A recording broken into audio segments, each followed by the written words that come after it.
Okay, mapagpalang umaga. Tapos na po ako sa mga exercise ko. Gagawa ko ngayon ng garlic water with calamansi. Aking daily maintenance. Ano po? Ito, mag-prepare tayo. Tignan natin. Bawang. Ganito lang po kasimple yan, no? Yan.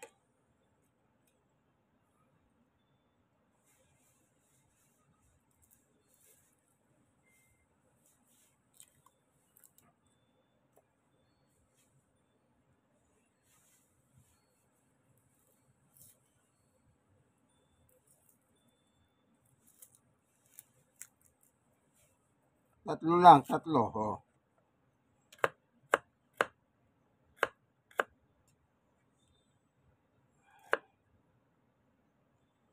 Lagay dito.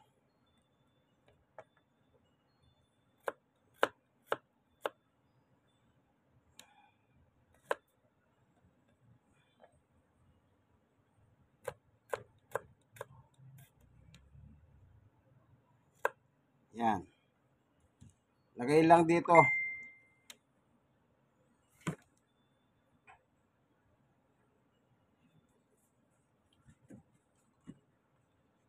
Lagyan ng tubig na mainit. Thermos. Ayan.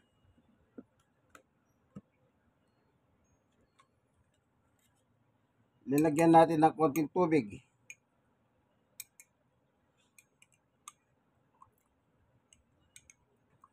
Para yung bawang kumatas. So, sunod. Kalamansi. Takpan nyo muna. Yan. Para kumatas ng gusto yung bawang. Ito kalamansi, 4 na piraso. Okay. Ganito lang po. Yan. Lagay muna dyan. Dito. Lagay muna dito.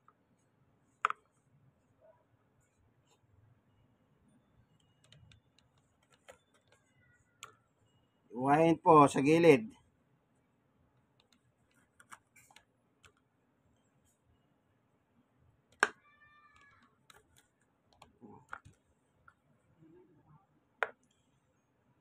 Then, anong sunod? Oh. Pigayin dito.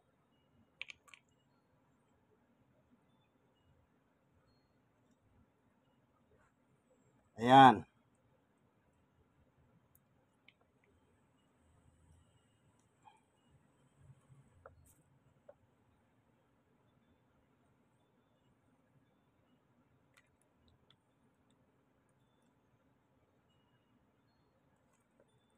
Na-exercise pa ito sa kakapisil.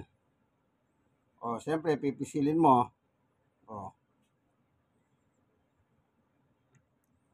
Di-exercise pa ng ilalaki ng daliri.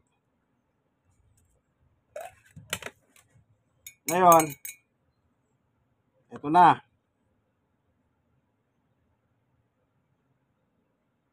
Alisin yung buto.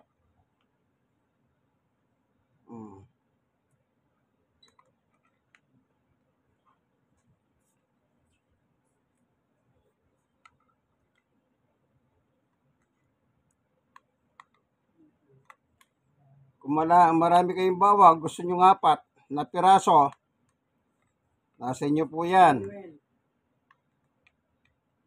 Oh.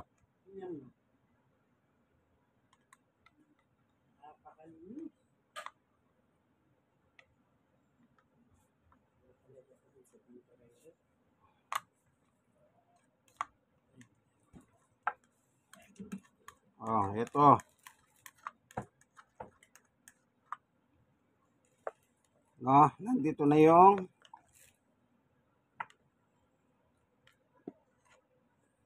alisin nyo yung buto.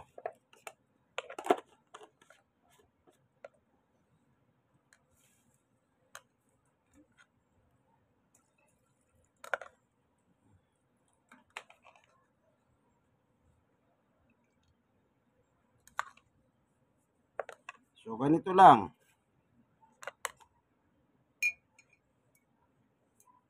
yung bawang dito, alisin ko na.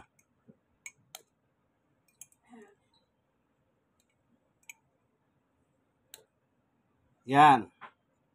Ito na ngayon, yung hahalo ko. Oh.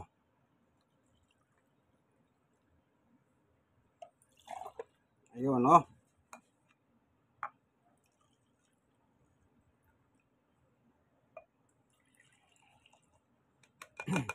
Yan. Mix na. Kalamansi, bawang, at saka mainit na tubig.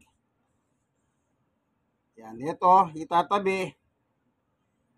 Mamayang gabi, pakukuluan ko yan. Kasi hindi tubig na mainit lang tinira ko. Pakukuluin ko yan para makatas ng gusto pag kumukulo. Mamayang gabi ko titirahin yan. Itong daily maintenance ko pong nakita yung preparation ay ginagawa ko wala pang almusal. Una, ginawa ko, nag-exercise muna ako. Tapos kung mag-exercise, ito na, prepare ko na. Itong aking daily maintenance, aking iinumin. So ito ngayon, mainit ito. Kasi bagong kulo po yan. Ito yung kettle. Nagpakulo si Sister Baby. Nilalagay sa, sa thermos ito. Para nakapreserba yung init. Ngayon, dahil mainit ito, pag nilugok mo ito, mapapasok ka. Ang gagawin mo, magdagdag ka ng plain water. Mineral. Oh. Mababawasan ng init ngayon yan. Maligamgam na lang. So, pwede mo na siyang inumin. Kasi maligamgam na lang siya. Oh. Bagya na lang, oh. So, ready to drink. Garlic water with calamansi. Aking daily maintenance. Tuwing umaga, wala pang almusal. Wala pang almusal. Nakapag-exercise na ako. Nakapagpasalamat na ako sa Diyos. Pagbangon sa higaan, pasalamat muna kagad. Sa higaan pa lang, magpasalamat ka na sa Panginoong Diyos. Amen. Huwag niyong kakaligtaan yan. Unang-una yan. Ito. Inumin na natin ngayon yung garlic water with calamansi. So, ito na. Inom na.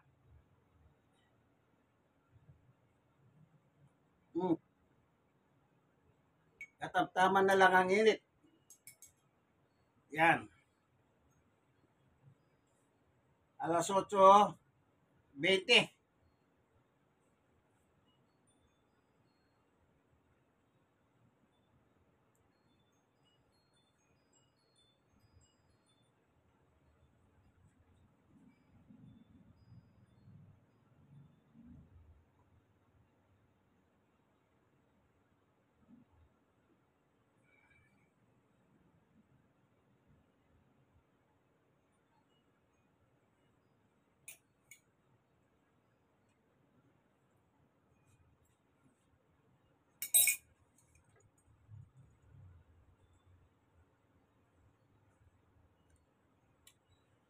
So, alas 8:25.